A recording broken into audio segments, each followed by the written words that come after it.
agwa Bishop Sera live and direct. Let's share video corner go viral.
Biko ogbesu anyị na-ekele gị anyị chọrọ ka ị were ohere agwa ọha na eze ihe a na-eme ebe a biko obodo na ndị ma bịa n'elu na obodo m mma omenala anyị na-eri na mmọnwụ anyị na-emepụtara aka abọnụgbakwa ụgbakwa ahụ anyị kwere kene Chukwu spirit n'ọhịa oyibo tụrụ ya ọrịa amụ adị m hapi na onye gbọrọ nke asaa anyị na-ekele gị anyị ekele gị biko dịka ihe a na-eme ka o butere na ihe a na-eme ebe a taa obi m ụzọ chịrịchịrị ka a na-eme ebe mma o webe na ndị na-enye n'aka mee ọbara mgbali enyi agbadata onye ọbụla enwe ezigbo obi ahịrị. Anyị ekele gị Igwe Ọya Obinna na-ekele gị from Abuja. Obi ọ bụrụ niile ọ bụ ire niile ị na-adị isi mmanya na ya na-eri isiwanye tiriwe nna m anyị ga na-amata n'ụjọgụ nke udu na-eme anyị ekele unu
Mau. Dia kata tu.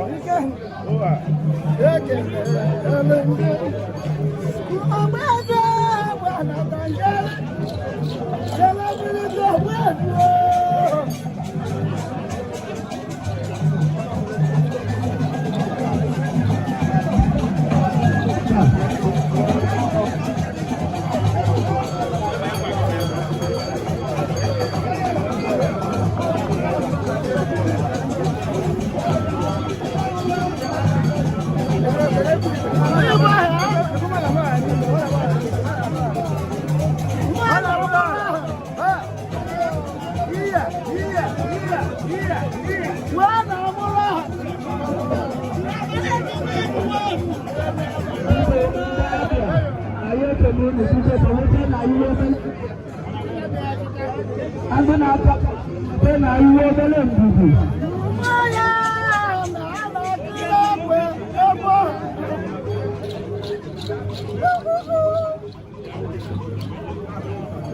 Abogbo